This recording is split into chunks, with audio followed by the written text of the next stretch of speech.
Hello everyone, my name is Pratik Misra and welcome to the Compete GenAI series with Python and LangChain. Today I'm very excited guys because आज से हम start करने वाले हैं अपनी GenAI series के सबसे ज़्यादा इंपॉर्टेंट टॉपिक को, और हम ऐसा भी कह सकते हैं कि GenAI डोमेन की सबसे ज़्यादा मोस्ट डिमांडिंग टॉपिक को. Then topic is RAG based GenAI application development. So I'm 100% sure you heard this word RAG. Right? But do you know what is this RAG? Why RAG based applications are important and how RAG based systems are different as compared of normal LLM based generative systems? So basically आज हम इन्हीं सारे topics पर discuss करने वाले हैं बहुत detail में कि रैग बेस्ड सिस्टम्स काम कैसे करते हैं, रैग पाइपलाइन क्या है, because everyone is talking about RAG pipeline, right? So we are going to discuss कि रैग पाइपलाइन कैसे बिल्ड करते हैं, कैसे रैग पाइपलाइन वर्क करती है, ठीक है, एंड क्यों रैग बेस्ड सिस्टम की बहुत ज्यादा डिमांड है इन द जेएनएआई डोमेन, राइट? सो जितनी भी कंपनीज आज की डेट में जेएनएआई एप्लीकेशन पर काम कर रही हैं या जेएनएआई डोमेन में काम कर रही हैं, so most of them are working on the RAG based application, right? So आज हम इस सब पे बहुत सारे डिस्कशन करने वाले हैं. दैट्स वाई ये वीडियो जो है बहुत इंटरेस्टिंग होने वाली है और बहुत फ्रूटफुल भी होने वाली है for our upcoming videos, right? So I hope you are also excited like me. If yes then let's start.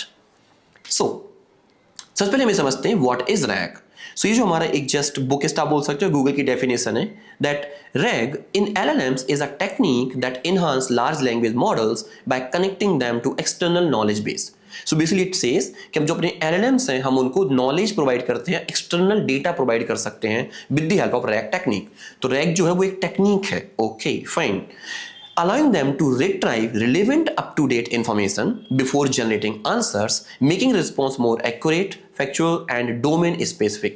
मतलब हमने जो LLM है उनको डोमेन स्पेसिफिक आंसर करने के लिए भी हम ट्रेन कर सकते हैं. Okay perfect.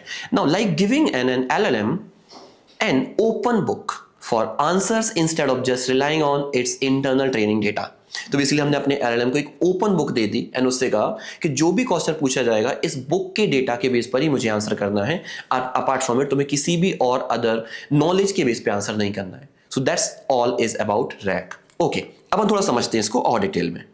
So let's assume कि हमारे पास एक LLM है. Okay, so we have LLM.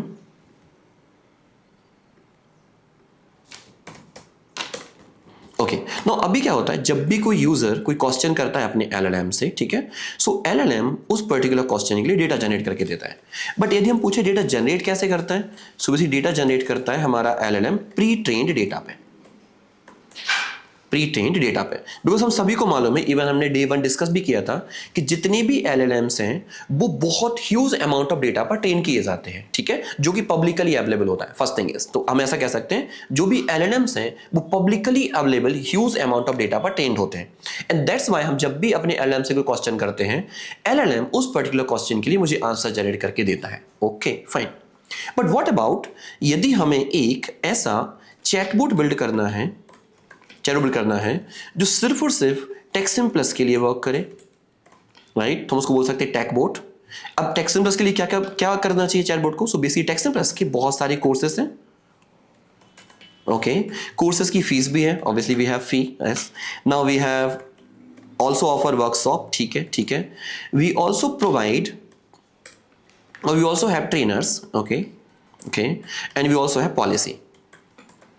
ठीक है, सो अभी हमें एक ऐसा LLM या ऐसा चैटबॉट बिल्ड करना है जो सिर्फ और सिर्फ इन पर्टिकुलर क्वेश्चंस पर या टेक्सम प्लस से रिलेटेड डेटा पर ही आंसर करना चाहिए. ठीक है, ओके.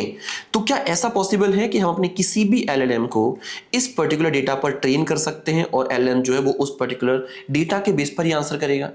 एक्चुअली नहीं कर सकते, राइट? किसी भी LLM को ट्रेन करना ये हमारे पॉसिबिलिटी में नहीं है, या हमारे पास अलाउ ही नहीं है कि हम किसी भी LLM को बेस से ट्रेन कर सके, राइट? हम फाइन ट्यून जरूर कर सकते हैं, हम किसी भी LLM को फाइन ट्यून कर सकते हैं, बट वो भी एक कॉम्प्लेक्स वर्क है, राइट? एंड इसके लिए मुझे ह्यूज अमाउंट ऑफ मेमोरी चाहिए, huge amount of computation power चाहिए and huge amount of money भी चाहिए, right? So that's why most of the companies not prefer to fine tuning any LLM model.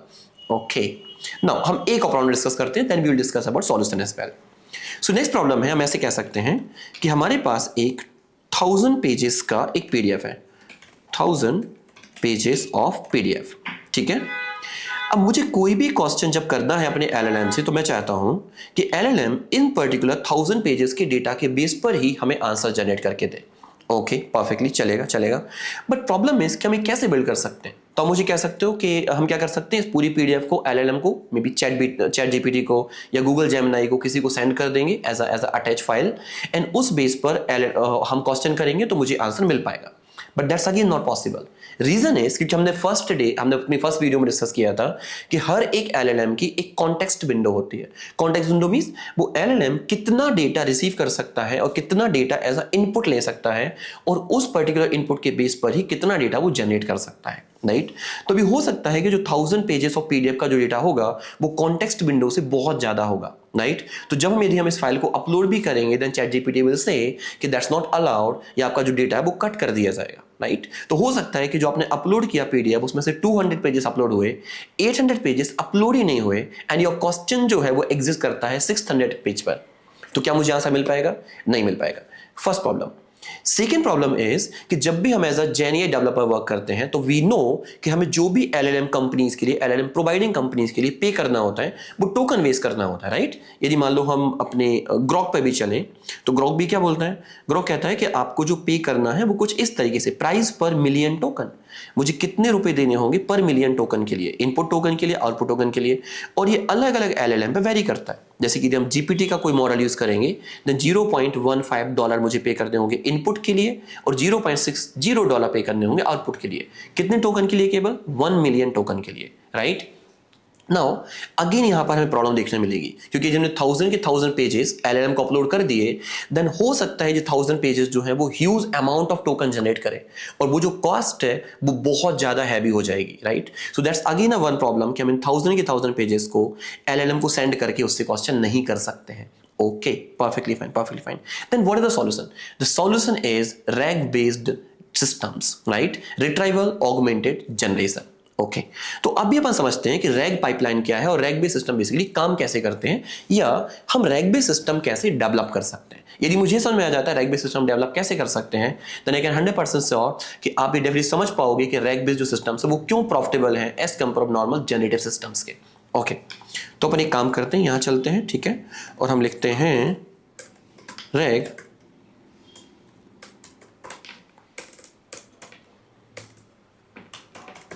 Pipeline. Okay, ठीक है। So we are going to develop a RAG pipeline. अब कैसे काम करता है rag, समझो। इसमें कुछ स्टेप्स हैं। रैग पाइपलाइन बेसिकली कुछ फॉलोज है, कुछ स्टेप्स वन बाय वन ही मुझे फॉलो करने होंगे। तो सबसे पहला जो स्टेप है हमारा रैग पाइपलाइन का, वो है डॉक्यूमेंट लोडर का। तो इसकी थोड़ी छोटी कर लेते हैं, लाइक लार्ज डॉक्यूमेंट, या हम इसको कह सकते हैं डेटा लोडिंग। हम सबसे पहले अपनी, जब भी हम रैग पाइपलाइन बिल्ड करेंगे, सबसे पहले हमें चाहिए कि हमें डॉक्यूमेंट्स लोड करने हैं या डेटा को लोड करना है। First step. Okay. Now next step क्या होगा?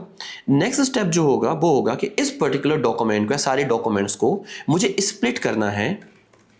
Split the docs in chunks, right. अब स्प्लिट क्यों करना है? हम ऐसे कह सकते हैं कि सपोज फॉर एग्जांपल हमने 1000 पेजेस के पीडीएफ को अपलोड किया, राइट। तो 1000 पेजेस के पीडीएफ को हम स्प्लिट कर देंगे one page each PDF, right. It means 1000 pages का जो एक सिंगल पीडीएफ था उस हमने स्प्लिट करके बना दिए 1000 different PDFs. Okay, perfectly fine, ताकि हम अपने जो डेटा को है वो बहुत इजीली हैंडल कर पाए, बहुत इजीली उसको यूज कर पाए।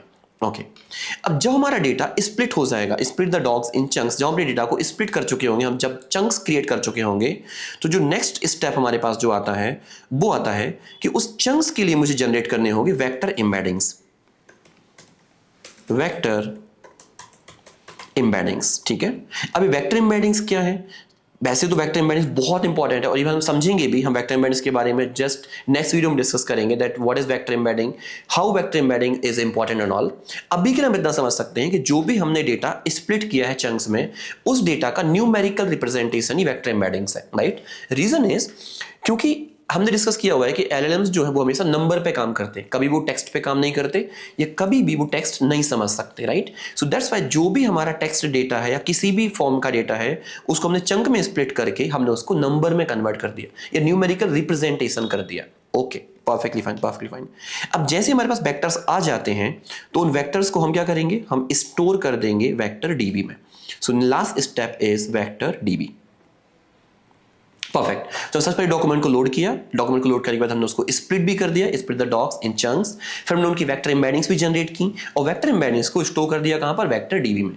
तो ये जो पूरी प्रोसेस है, ये जो पूरी हमने प्रोसेस फॉलो की, ये हमारी जस्ट वन टाइम प्रोसेस, हम ऐसा कह सकते हैं, वन टाइम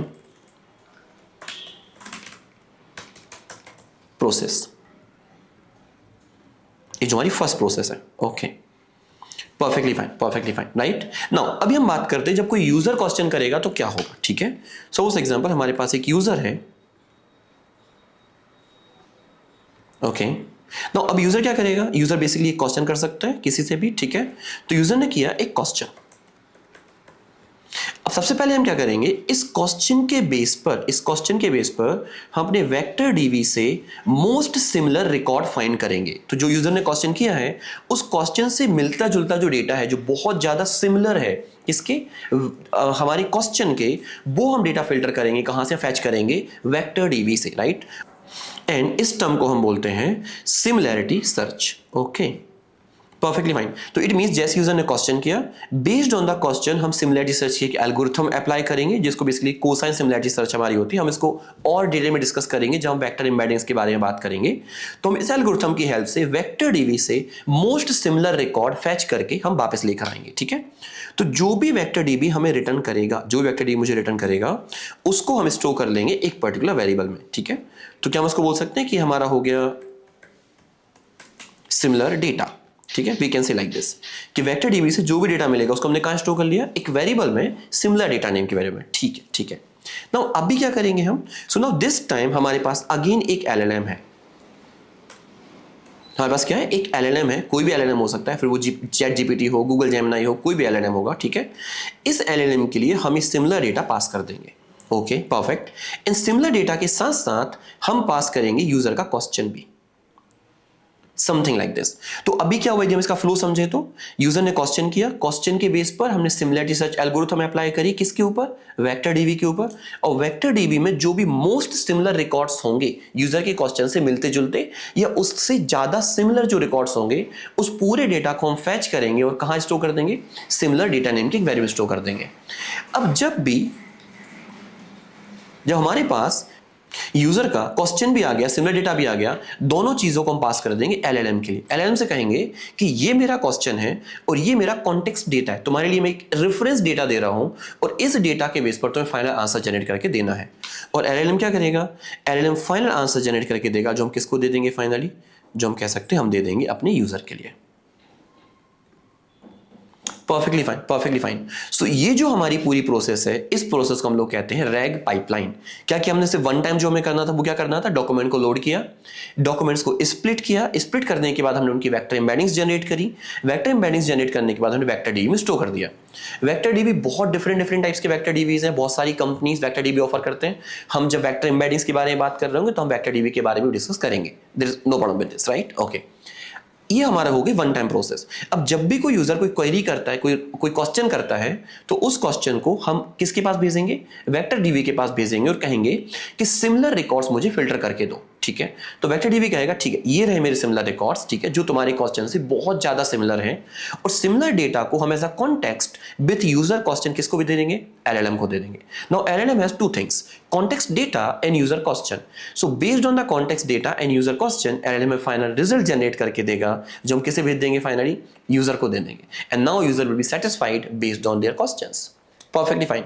और इस पूरी प्रोसेस को हम बोलते हैं रैग पाइपलाइन और rag based system, right. Okay, so I hope ये मुझे क्लियर हुआ होगा बहुत अच्छे से कि कैसे रैग बेस्ड सिस्टम्स काम करते हैं और क्यों इंपॉर्टेंट है। क्योंकि यदि ये सारी हम प्रोसेस फॉलो नहीं करेंगे, देन एवरी टाइम मुझे पूरा का पूरा डेटा हमें अपने एलएलएम को देना होगा, जो कि बहुत ज्यादा कॉस्टली होगा। अब कॉस्टली मैंने क्यों बोला हुआ है, क्योंकि यहां पर हमने क्या किया, सिर्फ सिमिलर रिकॉर्ड भेजे। तो हो सकता है 1000 पेजेस की पीडीएफ में से मेरा जो क्वेश्चन था वो सिर्फ और सिर्फ एक पेज के पीडीएफ में ही एग्जिस्ट कर जाता है और उसका पूरा आंसर वहीं पर छुपा हुआ है। तो हम जब एलएलएम को डेटा देंगे तो कितना देंगे, सिर्फ वो 1 PDF पीडीएफ का पेज दे रहे होंगे, ना कि पूरा 1000 पेजेस का पीडीएफ भेज रहे होंगे, right? And that's by cost cutting भी हमारी होगी, हमारी एप्लीकेशन हमारे खुद के डेटा पे आंसर कर पा रही होगी, राइट? एंड यहां पर कॉन्टेक्स्ट विंडो के फुल होने का भी क्वेश्चन नहीं होगा, right? So this all the profits we have with RAG based application, ठीक है? सो आप ऐसे कह सकते हो ये टॉपिक बहुत ज्यादा इंपॉर्टेंट है, एंड इवन कमिंग वीडियोस में हम इन्हीं सारे टॉपिक पे, इन्हीं सारे स्टेप्स पे हम वन बाय वन बात करने वाले हैं। सो हम जो नेक्स्ट वीडियो क्रिएट करेंगे, जो हमारा नेक्स्ट वीडियो होगा इस पूरी सीरीज का, वो होगा डॉक्यूमेंट लोडिंग पर, कि हम कैसे डॉक्यूमेंट लोड कर सकते हैं। ये हमारी फर्स्ट वीडियो होगी, ठीक है? इसका जो नेक्स्ट वीडियो होगी वो हमारी होगी कि हम डॉक्यूमेंट्स को स्प्लिट किस किस तरीके से कर सकते हैं, कौन कौन सी मैथोलॉजीज हैं डॉक्यूमेंट को स्प्लिट करने की, क्या प्रॉफिट्स हमारे पास हैं, ठीक है? नेक्स्ट जो हम वीडियो क्रिएट करेंगे वो हमारा होगा कि vector embeddings and vector Divi's कैसे काम करते हैं, व्हाट इज वेक्टर एम्बेडिंग, और कैसे वेक्टर्स को या वेक्टर एम्बेडिंग्स को हम स्टोर करते हैं वेक्टर डीबी में। एंड फाइनल जो हम वीडियो क्रिएट करेंगे, जो फाइनल हमारा जो ट्यूटोरियल होगा वो होगा कंप्लीट रैग बेस्ड सिस्टम पे, जहां पे यूजर क्वेश्चन से लेकर वेक्टर के रिट्राइवल तक हम सब कुछ डिस्कस कर रहे होंगे, right? Okay, so now I hope ये क्लियर है इस वीडियो के लिए, right? And I hope you definitely enjoy this video. आपको डेफिनेटली समझ में आया होगा कि रैग बेस्ड सिस्टम कैसे काम करते हैं, why they are important and all. So if you enjoy this video and feel that you learn something, then please like this video, share this video with all of your friends who wants to learn complete GenAI from basic to advanced, and subscribe to our channel. I'll see you in the next one. Thank you so much. Have a good day. Bye.